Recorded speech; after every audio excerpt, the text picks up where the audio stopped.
Good morning, friends. Summer vacation जोबथारनोसै school खुलिनोसै फिसाज्लाया बेरायनो लेंदों ओमफ्राय नै दाबो सिखारा सासेया हरै नि ब्रासालाय ब्रासानो गोमानानै दं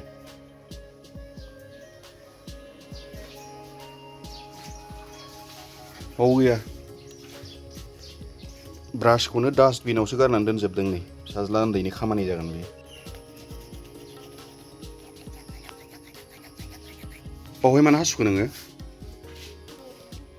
खान्थाल गोथां दाननानै दोनदोंमोन आं रावबो जायासै नै थांनाय जानुवारि मासाव गायनाय मुदुफुल बिफांमोन नै थाइब्रै फिथाइ थायनानै दङ बिफाङा बारा गिदिर नङा फिसाथार एसे राबा खानानै जानाय नांसिगोन मोजां मोनदों गोसोआ फार्स्ट टाइम मुदुफुल बिफां गायफेरदोंमोन आं बेयो फिथाइ होदों बेल' नङा आरो बैथिं फांसे दंबावो आं देखायनो फांसेखौबो नैबे फांसे दा बेयावबो फिथाइ हरनानै दङ बेना बारा देरथ'वाखै बिफाङाबो एसे फिसासिन बालथिङाव फान्थाव बिफांबो गायदों आङो दा बेबो फिथाइ होयो एखमबा एखमबा दाखालिसो थाइनै खानानै जाखांबाय ओमफ्राय दा नै फिथाइ हरगासिनो गोरलै थाइसे फिथाइ दङ बेखौबो राबा खाजागोन भाजा जाजागोन बे ग्र' बेगआ अनलाइन बिहरनायमोन दा बेवहाय आङो थाइबें गायनानै दोनदों आरो ओरै माखासे बालथिं दङ दा बेवहाय गोखा फिथाइ गायदोंमोन आं फोरेला थैजोब्बाय अखाजों थाइबेंआबो फांसे थैबाय फांसे गोथाङैनो दङ आरो बे फांसे गोथाङानो सम सम फिथाइ जाहोबाय थायो फिथाइया ओरै दङ नै नायनो हागोन नोंथांमोनहा थाइनै दङ बे थाइसे आरो नै थाइसे 8टा जानोसै दाबो साहा मोनलोङा ओइ टेंकियाव दै गैलालायनो हनै बोखैनां र' टेंकियाव दै जोबदों बोखैनो एसे मेचिना जोंना बारियावसो दासान्दि बिराद सिखाव हाबदों सोरबा खावनानै लाङोबा सेस प्लास्टिक बोनथुमजोबनानै दोनदां साया दुङाखै दाबो साहा फुदुङा लोंनो लुगैनाय जादों दा दुंनोसै माथो लों लुगैथारबाय नामा आंबो लोङा मानसि बारा थावाखै बायदि मोनबायलै मोजां फुदुंनांगौ रा लावगि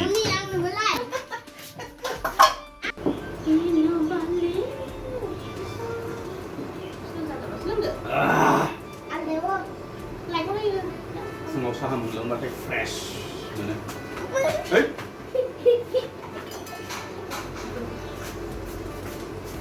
गथ' मानसिया साहा लोंनांगौरा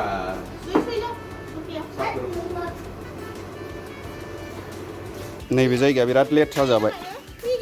एसे साफा खालामसां दिनै सान्दुं दुंदों हैद मा मेगि ब्लगिं खालामनाय मा दावराव जाबाय थायो जें गावसिनिखौसो खोनाजोबो नैबे फुला दालाया बिराद गोलाव जाबाय दा बेखौ आं नैबेखिनियाव हास'नानै गायनायनो थाङो ना थाङा एसे टेस्ट नायनो थांगोन बायदि मोनदों आङो रोदा ओंखारनाय दंजोबो बाहाय दा बेखौ साकिउलेन्ट होननानै बुङो ओरैनोथ' बियो नैबे बिलाइखौ ओरैनो बोखानानै हायाव ओरै दोनोब्लानो बियो रज'यो दा आं बेखौ दालाय हास'नानै गायनाय नायनो थाङो ना थाङा स' आं बेखौ हास'नानै गायखांबाय नै दालाया बेनो दालायखौथ' नांला दा बेखौ गारहरनोसै बावनो गायनाय जादों नै आरो बियो थाङा बिनि आपडेट्सखौ आं उननि भिडिअफ्राव माब्लाबाफोर नोंथांमोननो होगोन दैया बुंबाय मेचिनखौ बन्द' खालामनोसै आं बिराद खान्थाल थायदों जाग्रा रावबो गैया मोनै सिरिजोब्बाय बाव मोननानै थाइसे सिरिनानै दं बैथिं थाइसे दङ बेखौ फुख्रियाव नानो हैनोसै जागोन ना जायाथाय खान्थालखौ जागोन ना जाया नाया नोंना नानोसो हैनो होनदां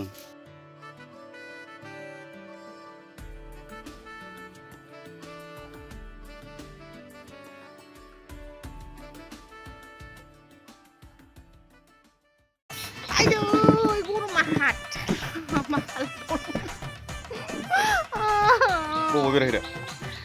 लामा रावनाव बेरायला लामासो बेरायनोसै लामा सामरखौसिम जोबनो सानब्रैल'सै बे सानब्रैयावनो एसे बेरायनांसिगोन लामा लामा थांगोन ओरै सानजाजों थांगोन लामा जायगानि नाम बुंलाय नामखौ मिथिखाया राखान्द बिथिंजाय मोजां माबा दंना गारियाबो नेना दंखायो थांथारनांसिगोन दिनै हिन्जावा जि सुवानो दिनै आंनो सुनोसै निरमा जोब्बाय नै बेजोंनो सुनोसै दिनै हायो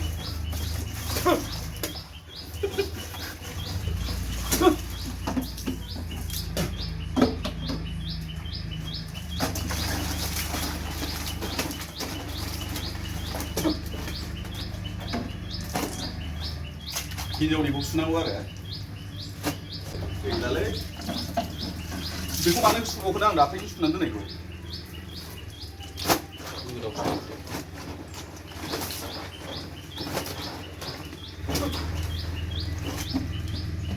निरमा गैला दायो लाबोनांसिगोन ओंखाम जानोसै मा दालि थास' आथिं ना गोरान सबाय बिमा भाजा थास' आथिं ना गोरान सबाय बिमा भाजा नैबे जोगोनार बेगरनि बाथोन नैबे ओंखाम बेयाव दालि एसे दं लेबु नैबे दिपा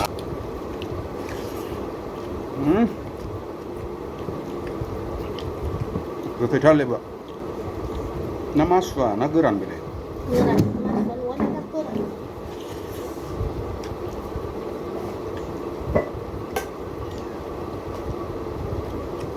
बे मावजिया सोरनिब्रा ओंखाम जानायाव आंनाव लानजाय बिलिर फैबाय थायो बेरायनो थांनो नागिरनाया मा जाबावनांगौ दे बिराद अखा हागारबाय नै बेरायनो ओंखारबाय बैनि सासे बाज्ल'गासिनो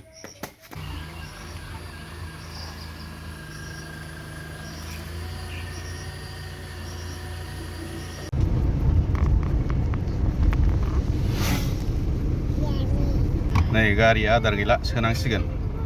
कासकट्रायाव सोहैनोसै दा बबाव थांगोन बबाव थाङा थाङै थुङै बाथौ खेराइ फेमिलि रेजर्टआव सफैबाय बेयावनो एसे बेरायहोनानै लांसै गथ' गथाय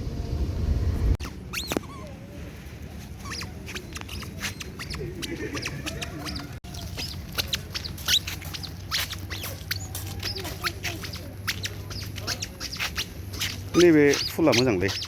ना गुदियाव गोजा हनै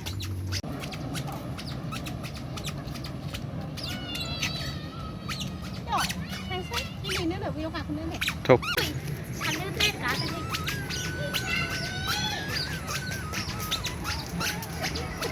साबसे हाबनो मोनो साबसे हाबनो मोनो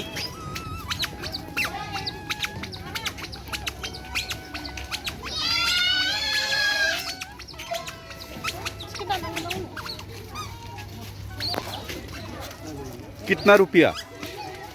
गाखोग्राफोरनिल' टिकेट गाखोनोसै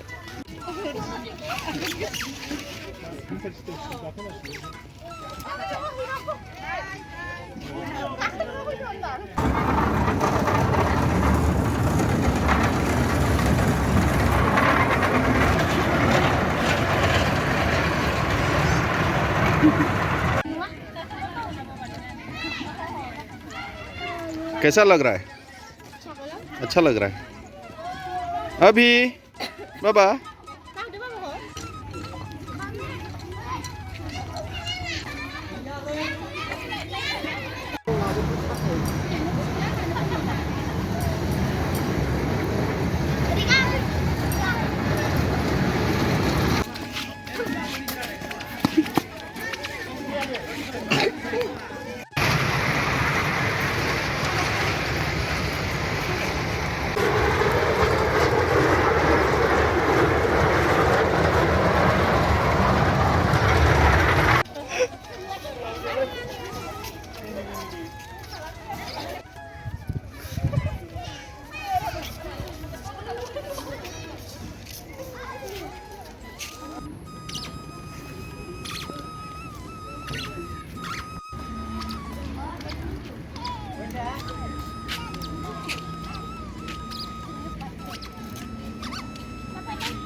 बाथौ खेराइ फेमिलि रेजर्टआव बेरायखांनानै जोङो बङाइगाव फारसे फैफिनबाय।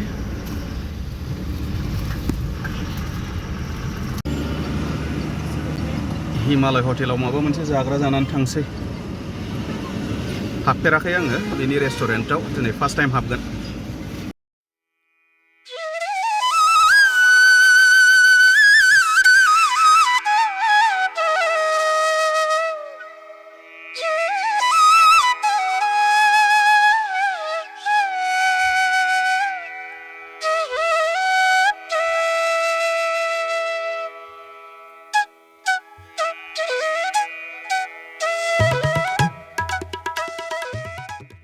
न'आव सफैबाय लोगोफोर, मोनानि 8:30 जाफैदों। दा आंनि चेनेलखौ साबस्क्राइब खालामबानो जाबाय आरो दिनैनि भिडिअखौ नायनायनि थाखाय साबायखर बावबाय। गोजोन्थों।